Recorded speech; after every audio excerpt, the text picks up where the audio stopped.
So, what is up mga ka-RGB? Isang magandang hapon sa inyo lahat. Hope everyone is doing great today, because today we are finally doing it, the 1-year review of our Kawasaki Ninja 400. Grabe no, hindi ko rin lubos maisip na isang taon na sa akin to. Sabi nga nila, time flies when you're having fun, and I'm having so much fun with this motorcycle na yun nga, lumipas lang yung isang taon na pala sa akin to. So I'll be giving you my full honest 1-year review nitong motor na to. I'll be giving you a list of my likes, dislikes, some nitpicks, and of course yung conclusion ng aking review nitong motorcycle na to. So syempre, let's start off with what we like about dito sa Ninja 400. So, para sa ating likes sa Ninja 400, I'll be giving you guys 5 likes pagdating sa motorcycle na to. No particular order. And let's start off with our number 5. And yun na yung kanyang looks and design. Technically, para sa akin, magkaiba yung dalawang yan, which I will explain in a bit. So, first off, syempre yung looks ng motorcycle, it's a sports bike. You know, more or less, ganyan ang hulma, ganyan ang itsura ng mga sports bike. And ako, just in general, poging-pogi ako sa mga sports bike. Fun fact, nung una akong kukuha ng motor, gustong-gusto ko talaga ng Yamaha R15. Kasi, poging-pogi talaga ako sa mga sports bike. Pero, my friends advised na, scooter ka na lang muna pre, para hindi ka masyadong mahirapan. Kasi, syempre, aral mo pa yung clutch ng motor and whatnot. And I took their advice. Kaya yung first motorcycle ko is Honda PCX. Pero deep down, ang gusto ko talaga nun is sports bike. Although puging-pugi din naman ako sa PCX, pero parang deep down talaga, gusto ko talaga sports bike. So when I finally upgraded to a big bike, when I finally sold my PCX, sabi ko, this is the time. This is the time na mag-big bike ako. And this is the time na susundin ko na talaga yung gusto ko, magsa-sports bike ako. Kasi nga, gustong-gusto ko ang itsura ng mga sports bike. And then of course, sabi ko sa inyo, yung design. And what I mean by design is that it's designed to be a sport touring bike. You know, it's designed to look like a sports bike, and yet still designed to function like a touring bike. And that means na mababa yung seat height niya, mataas yung handlebars, hindi ganun kataas yung foot pegs, and this translates na very comfortable yung upo mo sa kanya. Straight body position, hindi aggressive, hindi kasubsob, and you can definitely use it for touring. You can definitely use it for long rides, and talagang comfortable siya if you compare it to a sports bike na super sport yung category or talagang sub-sub yung riding position. So, para sa akin, this is the perfect motorcycle upgrade from my Honda PCX kasi it really fits what I want and what I need sa isang motorcycle. You know, I really wanted a sports bike kasi nga poging-pogi ako sa mga sports bike. And yet, I needed something na magagamit ko for long rides, for touring.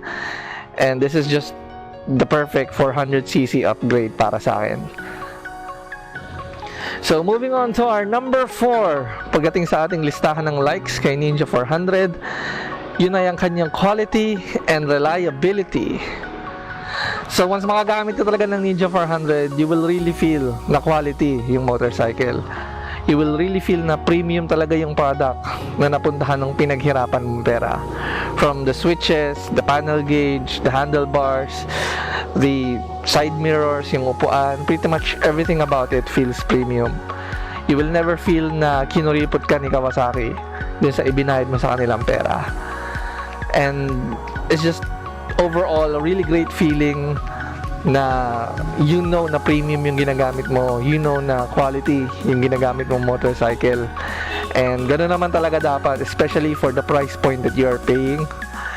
And talagang there's really good peace of mind na pag gumagamit ka ng isang quality or premium na product na alam mong hindi ka basta-basta masisiraan, alam mong matibay yung mga yan, and talagang wala kang pangamba na anytime may basta-basta na lang masisira. Of course, that also goes hand in hand with reliability. Kasi sa 1 year na nagamit ko to, I've had 0 issues with this motorcycle. And talagang malaking bagay yun, especially when you're paying for such a premium product tulad ng Ninja 400, na there's really peace of mind na alam mong talagang hindi sirain yung motor na napuntahan ng pera mo, you know. And dapat lang kasi you're buying one of the top 4 Japanese brands pagdating sa motorcycle, and it's just really a very nice feeling na alam mong hindi ka basta magkakaproblema, hindi ka magkakaroon ng sakit ng ulo pagdating sa motorcycle na binili mo.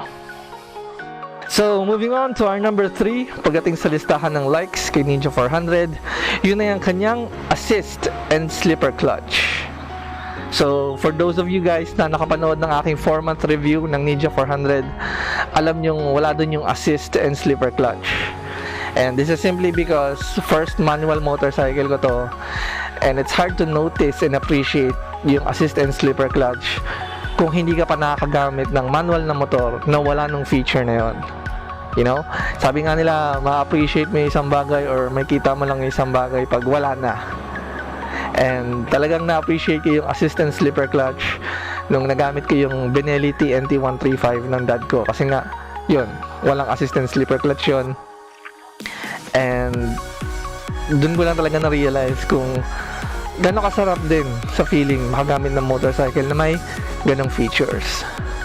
So, some of you might say, assistant slipper clutch, medyo common naman yan pagdating sa mga big bikes, which is true naman to some extent. Pero kasi hindi lahat ng 400cc na motor merong assistant slipper clutch. So, I thought it's really worth mentioning bilang parte na rin ng like natin kay Ninja 400 na meron siyang assist and slipper clutch. For those of you who don't know, assist and slipper clutch, nakakatulong yan sa inyong pag-gear shifting sa Ninja 400. Dahil sa assist and slipper clutch, una sa lahat, sobrang lambot ng clutch lever ng isang motorcycle.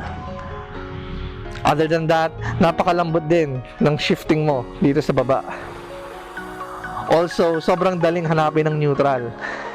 Hindi ka mahihirapan magpapalit-palit ng primera segunda, kakahanap ng neutral. And of course, syempre yung slipper clutch, that usually helps pag downshift and pag rev match, especially when high RPM. When you have slipper clutch, sobrang smooth pag nag-downshift ka or pag nag-rev match ka from high RPM. Wala siyang uncomfortable na ugong na ganun. So, technically, overall, assistant slipper clutch, it really contributes sa ease of use and syempre comfortability na rin ng Ninja 400. Syempre, kung umuugong ng ganun lagi yung motor, tuwing mag-downshift ka, tuwing mag-rev match ka, syempre, uncomfortable yon, di ba? So, talagang overall, it really helps sa ease of use and comfortability din ng Ninja 400. Right, so number 2, pagdating sa ating listahan ng likes kay Ninja 400, ay ang kanyang panel gauge. So of course, buksan natin yung panel gauge or yung panel instrument para makita nyo.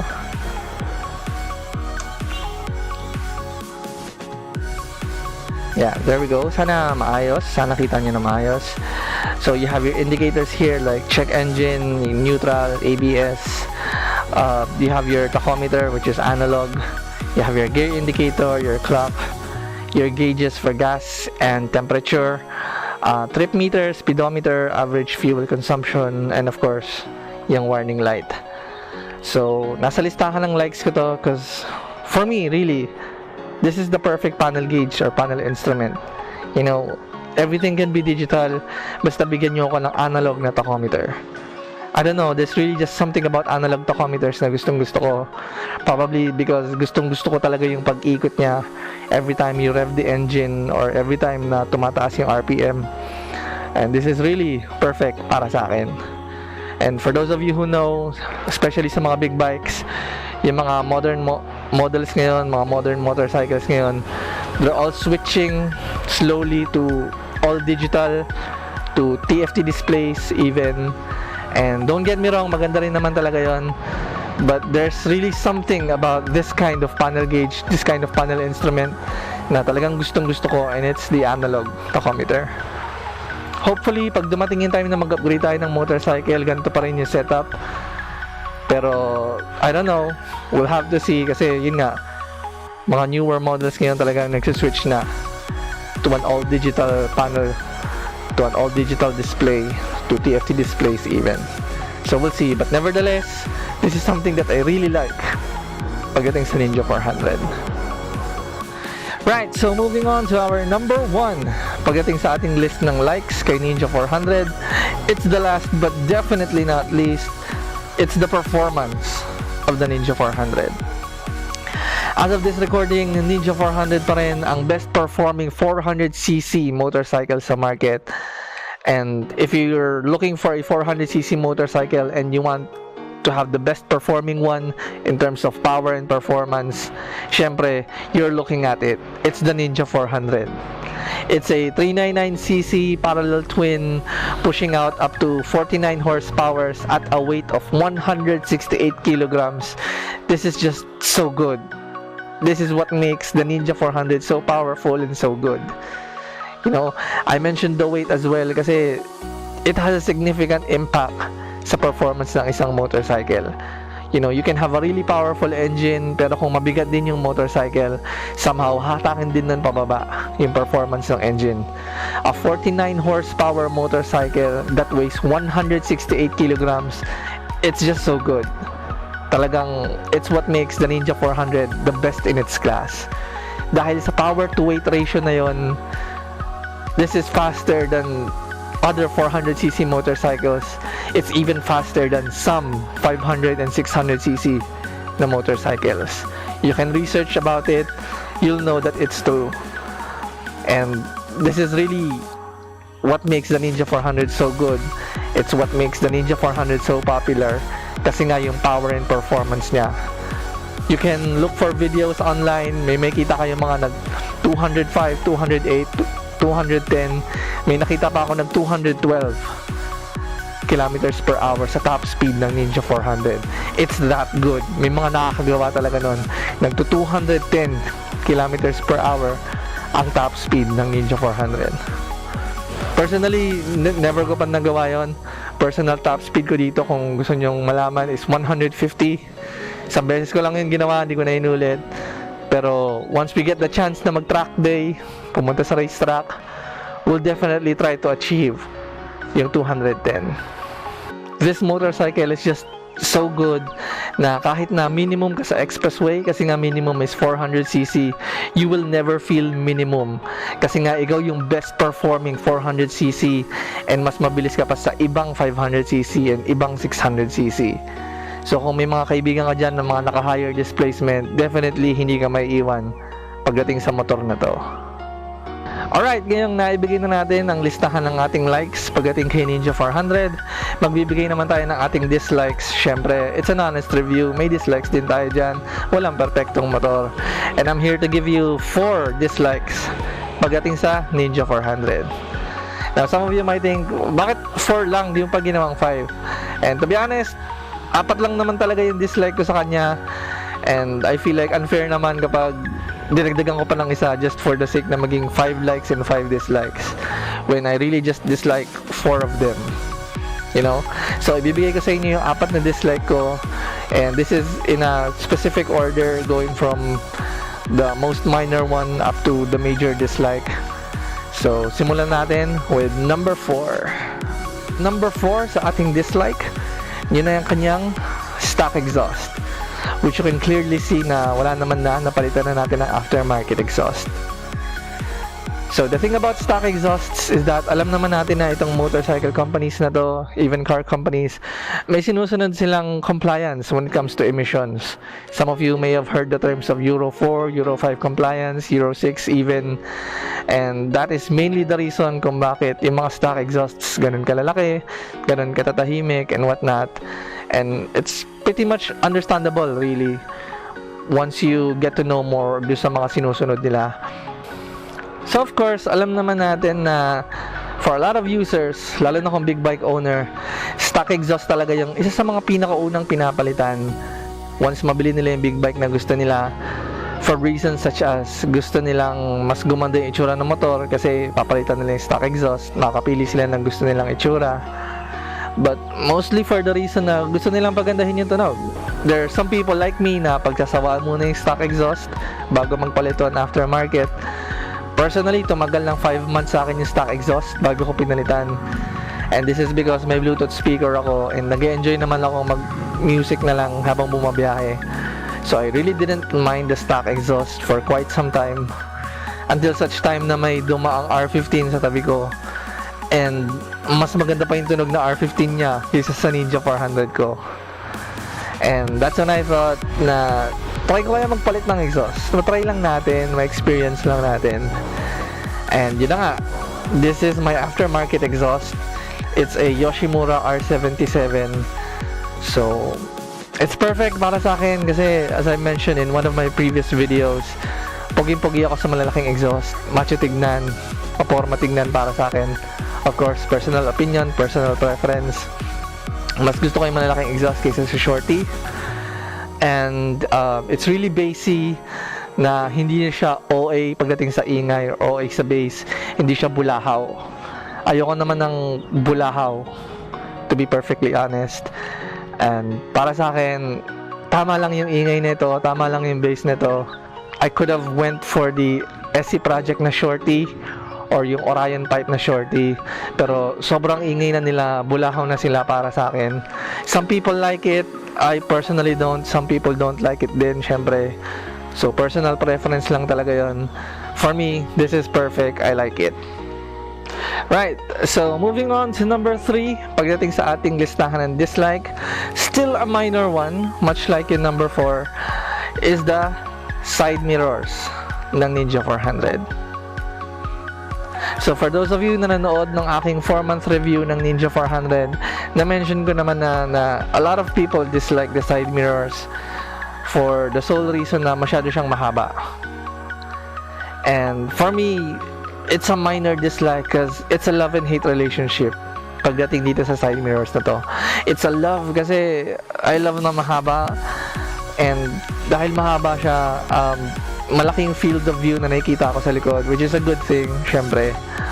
But it's also a hate kasi pagdating na sa traffic, pag siksika na talaga, sobrang hirap sumingit pag ganyan yung side mirrors mo. And ako, sinanay ko na lang talagang sumingit-singit, wiggle-wiggle ng handlebars para makasingit-singit. Or kung talagang siksikan na, of course, there's the option, yung pinagbabawal na technique, yung tupiin, yung side mirrors. Pag ginawa man naman yan, sobrang dali ng sumingit. So ayun, that's the reason why it's a minor dislike para sa akin, kasi nga it's a love and hate relationship pagdating sa side mirrors na to. And natutunan ko na lang din mahalin yung side mirrors na yan. Hindi tulad ng crush mo na hindi ka natutunang mahalin. So yeah, kidding aside, it is what it is. And you know, for now, I'm okay with it. Wala pa naman akong planong palitan yan. Kung gustuin ko naman palitan yan, makabili kayo ng shorty na side mirrors. It looks exactly the same, pero mas maiksi ito for about 1 inch, 1 inch and a half. And that can make a big difference pagdating sa singitan, syempre. But for now, yun nga, like I said, natutunan ko lang mahalin yan, and ako na lang mag-a-adjust. Minsan pag nagmamahal ka talaga, ikaw na lang talaga mag-a-adjust. Alright, so moving on to number 2, pagdating sa ating listahan ng dislike kay Ninja 400. Unlike 3 and 4 na medyo minor pa, ito going major na kasi it's really an inconvenience. Yun na yung kanyang compartment, or to be specific, yung butas sa kanyang compartment. And this is the perfect opportunity to show you kasi hindi ko pa nahugasan yung motor, hindi ko pa siya napapacar wash. This is the perfect opportunity para ipakita sa inyo kung gaano kadumi yung inaabot nun pag hindi mo pa siya nagagawa ng paraan. So, pakita ko sa inyo. So, ayun, ito ang compartment ng Ninja 400. There's really not much you can do pagdating sa compartment ng isang sports bike. There's really limited space and wala ka lang masyadong magagawa. More or less, ganyan na yan. There is a bit of space here, makapaglagay ka ng pamunas o RCR kung gusto mo, konting papeles, mga maliliit na gamit. And then there's somehow a second compartment dito sa loob. Ayan. Medyo mas spacious siya kahit paano. And yun nga, for those of you na nanood ng 4-month review ko, na-mention ko rin sa dislikes itong butas na to. Ayan. So, dito dumadaan yung wirings papunta sa turn signals mo sa likod, as well as yung tail light. And yun na nga, medyo maluwag yung butas. And ang tendency nun, pumapasok yung putik dito sa loob ng compartment na to. Yun nga, as you can see naman, this is the perfect opportunity na ipakita sa inyo. Nagkakalat din talaga yung putik dito. And syempre, as you can see rin naman, hindi ko pa siya nagagawa ng paraan. Linis-linis na lang ako kung sakali. Some people, nilalagay niya ng papel, plastic, rubber para i-secure yung butas na yon at hindi pumasok yung putik. Hindi pa ako nakakagawa ng sarili kong paraan about it. Viewer suggested na gamitan ng glue gun, glue stick. Pero I'm still thinking kung gagawin ko ba yun or hindi kasi medyo permanent yung fix na yun eh. And kung sakaling dumating man tayo magpalit ng tail tidy or integrated tail light na kailangan galawin yung wirings na yun, baka mahirapan naman na ako kasi masyadong permanent yung fix na ginawa ko. So yun lang, it's basically a design flaw nung likod pagdating sa Ninja 400. And I hope Kawasaki can fix this kasi medyo inconvenient na linis ka ng linis doon. And to fix it, you really have to be creative and think of some way para i-plug yung butas na yan. Right, so moving on to our number 1 pagdating sa ating dislike kay Ninja 400, yun na yung kanyang seat or ang kanyang upuan. So of course, this is the main seat or the rider seat or call it what you want. Basta dito ka uupo. Medyo manipis yung foam niya, so may pagkatigas siya konti. And then of course, the pillion seat na kung ito nga medyo matigas konti, ito talagang mas matigas palalo. Added to the fact na medyo maliit siya para sa pillion and medyo madulas pa. So you can ask any Ninja 400 user and there's a good chance na isa rin talaga to sa mga pinaka-dislike nila sa Ninja 400. So, in my opinion, Kawasaki really needs to improve the seat of the Ninja 400. Yan parehong seat na yan. Kasi the Ninja 400 is advertised as a sports touring bike. And keeping in mind that this is also advertised for touring, dapat binigyan nila ng careful consideration yung upuan ng Ninja 400. Kasi if you're gonna use something for touring, it needs to be comfortable. Diba? Masyadong manipis yung foam ng upuan ng rider seat, and I don't even know kung may foam pa ba to kasi kung matigas na nga to konti, lalo pang mas matigas to, and it's really not the most comfortable thing in the world. So for those of you who know and for those of you na nanonood ng vlog ko, alam niyo naman na nadala ko na sa Baguio at sa Subic tong Ninja 400, so alam ko na talaga yung feeling na i-long ride tong motorcycle na to. It's very doable. You know, if you want a comfortable ride, upo ka dito sa may front part and more or less medyo straight body position yon, hindi masakit sa likod. Of course, kung nasa racetrack ka, gusto mo mag-attack mode, dito ka sa may bandang likod mo po, then pwede ka nang sumubsob. And you know, Kawasaki just needs to improve yung comfortability ng upuan ng Ninja 400. One thing I can see kung bakit ganyan yung upuan niya is that ayaw nilang tumaas palalo yung seat height. Kasi if you're gonna replace this with something that has more foam, of course, tataas konti yung seat height niyan. And that's about it. That's the only reason I can think of kung bakit ganyan kanipis yung foam na yan. But it doesn't apply to the pillion seat. At least yung pillion seat sana mas maraming foam para comfortable yung angkas mo. But in general, this is something na pwede mo naman palitan. I've heard may gumagawa nito sa Caloocan. It's just that wala rin akong time gawin yon. And pag nakaluwag-luwag, definitely papalitan natin yung upuan na yan. So there you have it. Those are my 4 dislikes pagdating sa Kawasaki Ninja 400. All in all, super nangingibabaw pa rin naman yung likes ko in comparison sa dislikes pagdating sa motor na to. I am still very much in love with this motorcycle. I'm still very much enjoying this motorcycle. And those dislikes, kayang-kaya naman gawa ng paraan lahat yun. The stock exhaust, for example, most people would change it naman, no problem. Yang mahabang side mirrors, makakabili ka ng mas maiksi niyan for just 1,000 pesos. Nag-search na ako eh. Yung butas ng compartment, you just need to be creative and makagawa mo ng paraan yan. Huwag ka lang tamad tulad ko, huwag niyo akong gayahin. And of course, yung upuan, yun nga, as I mentioned kanina, sa Caloocan may nagpapapalit ng upuan pagdating sa Ninja 400. I've heard it's only about 1,800, 2,000, somewhere within that range. Mapapalitan pareho yan. So, those are things naman na kayang-kayang i-manage, kayang-kayang gawan ng paraan. And just really, overall, I really still love this bike. This is still something na super na-enjoy ko sa paggamit ko. Alright, so with the likes and dislikes out of the way, punta tayo sa Nitpicks section. And from the term itself, ito yung mga bagay na sobrang liit na lang talaga na sana ma-improve ni Kawasaki sa Ninja 400. Kung hindi naman, okay lang. Kasi nga, talagang sobrang liliit na bagay na lang to. So, number 1, pagdating sa ating Nitpicks section, ay ang kanyang turn signals. So, dati nasa dislike list ko to sa aking 4-month review, pero ngayon wala na siya doon kasi after giving much thought to it, nitpick na lang to eh. Kasi alam naman natin ang benefit ng LED sa bulb, mostly for the reason na mas mahaba ang lifespan ng LED compared sa bulb. Mas malinaw konti kaysa sa bulb, we all know that. And nitpick na lang to kasi turn signals, hindi naman yan laging bukas, you know, and it gets the job done whether maaraw or gabi, madilim, kitang-kita naman yan. It gets the job done. So kung may improve ni Kawasaki gawing LED yan, especially I think hindi naman ganun kamahal palitan ng LED yan, that would be great. Pero kung hindi, kung maka-apekto sa price, then I'm okay with it, you know. Nitpick na lang yan para sa akin, maliit na bagay na lang yan para sa akin.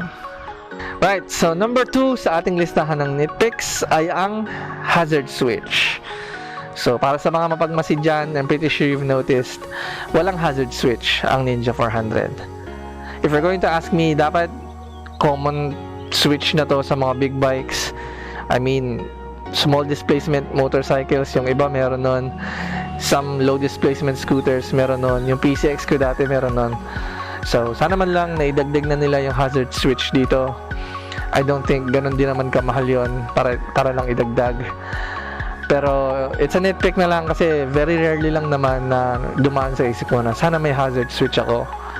Most of the time, in turn signal, sapat naman na yun para iparating sa likod na gusto mong tumabi or wag nang bumuntot sa'yo. Diba? So, para sa akin, nitpick lang naman na to. Kung madagdag ni Kawasaki, di maganda. Kung hindi, di okay lang. Not a big deal. Not a deal breaker. Alright, so panghuli sa ating listahan ng nitpicks kay Ninja 400 ay ang kanyang tires or ang kanyang gulong. So, itong tires naman na to, don't get me wrong, hindi siya madulas. Pero hindi din siya makapit.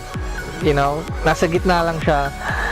And if Kawasaki can somehow change these sa isang pair na mas makapit, then it's going to be better. Lalo na kung hindi naman makaka-apekto masyado or kung talagang hindi makaka-apekto at all sa presyo. Kasi, di ba, why not?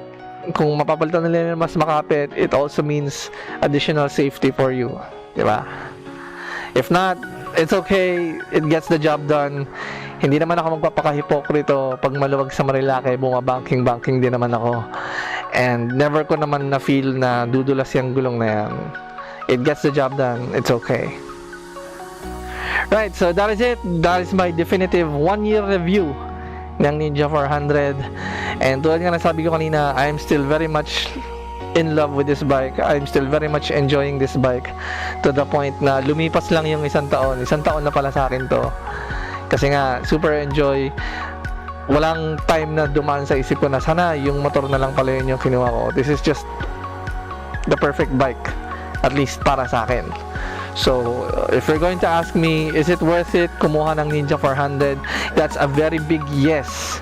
Especially kasi yung bagang models ng Ninja 400 ngayon, 400cc na yung nakalagay sa ORCR. One of the biggest hesitations ng mga users sa pagbili ng Ninja 400 dati is because 399cc yung nakasulat sa ORCR, and that can cause some issues or that can cause some worries pagdating sa expressway legality ng Ninja 400. You can ask anyone na recently lang bumili ng Ninja 400 or even Z400, Dominar 400. Lahat yon 400 na yung nakalagay sa displacement sa ORCR. So, it's a very big recommendation from me, especially kung kaya nyo naman, kung afford naman, kung pasok naman sa budget. Get the best 400cc in the market. Get the Kawasaki Ninja 400. Hindi mo to pagsisisihan. Alright, so that is it. I've given you guys my honest and unbiased review pagdating sa Kawasaki Ninja 400 upon using it for 1 year. I've been as detailed as possible pagdating sa likes ko sa kanya, sa dislikes ko sa kanya, as well as mention some nitpicks na, you know, sabi ko nga kanina, maliliit na bagay na lang yun. And kahit hindi gawa ni Kawasaki ng paraan yung mga nitpicks na yun, maliliit na bagay na lang yun, hindi na yung deal breaker. This is still a very wonderful bike. This is still a very powerful bike, and I would still very much recommend this to anyone na gustong mag-try ng Kawasaki Ninja 400, sa mga naghahanap ng 400cc, and for those who are checking out the Ninja 400, kung fit ba to sa kanila, kung maganda ba yung motor. So, that is it. I hope you guys like my review. Syempre, kung nakarating sa dulo ng video na to, maraming salamat. Please like, share, and subscribe to show your love and support for the channel. And once again, this is Nick, signing out.